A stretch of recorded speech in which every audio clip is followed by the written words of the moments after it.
datang seorang jamaah menemui saya, Ustaz Somad, saya kena penyakit insomnia, gak bisa tidur malam. Jam 2 malam mata saya masih berkedip-kedip. Bismika Allahumma ahya wa amut, gak mempan. Sebabnya apa Pak? Sebabnya saya beli tanah. Setelah beli tanah, tanam kelapa sawit, dipupuk, dijaga, 3 tahun berbuah. Pas mau dipanen, sudah dipanen orang duluan. Ternyata tanahnya bermasalah, dibawa ke pengadilan, dia yang menang. Akhirnya sampai jam 2 malam gak bisa tidur. Apa yang terlintas dalam pikiran? Kenapa beli tanah, kenapa tanam sawit, kenapa beli tanah, kenapa tanam sawit, kenapa diambil orang, kenapa dulu nggak ternak ikan aja, kenapa nggak ternak puyuh. Berbulan-bulan nggak bisa tidur. Akhirnya pergi ke psikiater. Pak psikiater, ya saya sudah 2 bulan nggak tidur Pak psikiater. Akhirnya Pak psikiater buat resep. Ini obatnya, yang ini dimakan sebelum makan, yang ini dimakan setelah makan, yang ini 3 kali, yang ini 2 kali. Akhirnya memikirkan resep itu, makin gak bisa tidur. Dimakan, tertidur. Dosisnya habis, terbangun. Kenapa beli tanah, kenapa tanah? Setelah dimakan, muncul masalah baru. Terlalu banyak makan obat, terjadi kekacauan tubuh. Akhirnya kena buah pinggang, muncul masalah baru. Sampai akhirnya saya ketemu MP3 Ustadz. Saya dengarkan sebelum tidur malam. Begitu saya dengar, saya tidur. Makanya saya tidak marah kalau ada jamaah itu tidur. Itu menunjukkan jiwanya tenang. Karena dia tidak kena penyakit insomnia. Orang Amerika, orang Eropa, mobilnya mewah, apartemennya cantik, rumahnya megah, duitnya banyak, dolarnya bejibun, gak bisa tidur karena masalah hidup dunia. Kita naik angkot kelewatan gang. Itu menunjukkan apa? Di mana letak ketenangan itu? Huwallazi anzala sakinata fi qulubil mu'minin. Dia yang menurunkan ketenangan ke dalam hati orang yang beriman. Oleh sebab itu maka iman ini mesti disiram dengan ilmu. Majelis ilmu adalah majelis zikir. Majelis ilmu adalah majelis turunnya rahmat dan barakah. Majtama'a qaumun fi baitin min buyutillah. Sekelompok orang berkumpul di rumah Allah, yatsluna kitab Allah, membaca ayat-ayat Allah, wa yatadarasunahu fima bainahum, mengkaji isinya. Nazalat alaihimus sakinah, turun ketenangan. Wasyat bihimur rahmah, turun rahmat kasih sayang Allah. Haffat bihimul malaikah, dikelilingi oleh para malaikat. Wa dzakarahumullahu fi man indah, dibanggakan Allah Ta'ala dengan para malaikat. Tadi malam ketemu dengan murid dari Syekh Muhammad Yasin bin Isa Al-Fadani di Zawiyah Raudhah. Ketemu, cium tangan, barokah, zikir, sholawat, tenang jiwa. Lalu kemudian subuh ini ketemu dengan Abah Raud, ketemu dengan para penghafal Quran, ketemu dengan santri-santri, tenang jiwa. Tidak ada yang menenangkan jiwa ini selain daripada majlis zikir, majlis ilmu. Betapa meruginya ayam-ayam mati di lumbung padi.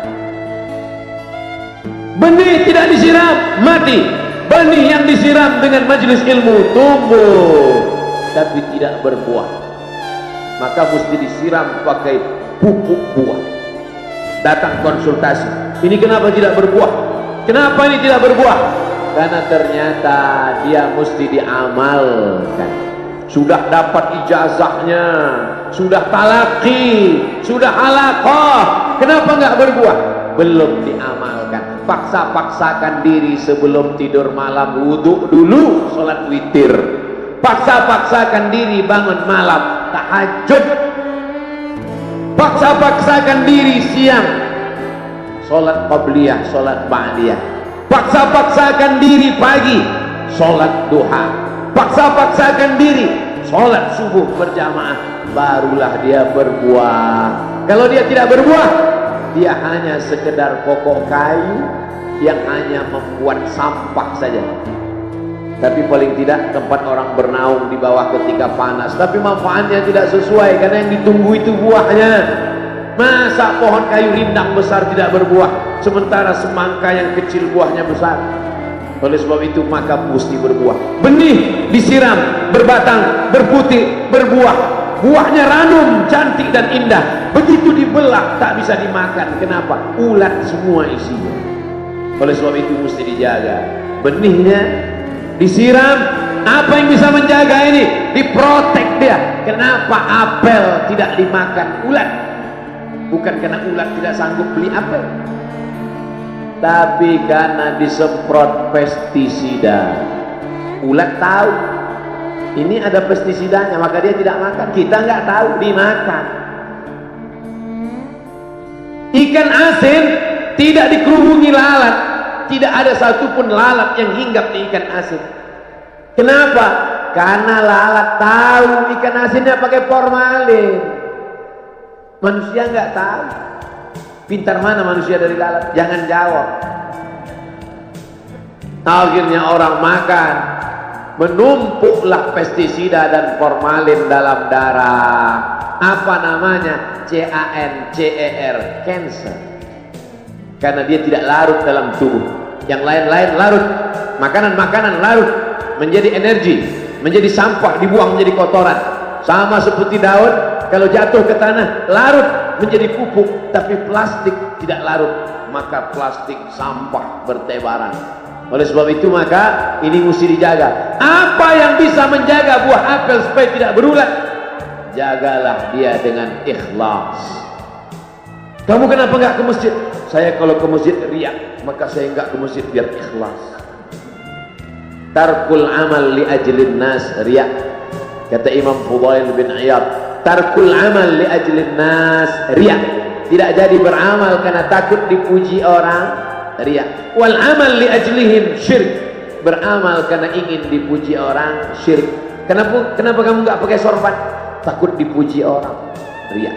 Pakai saja sorban anak, jangan takut dipuji orang. Pakai sorban, yakinkan diri. Baik.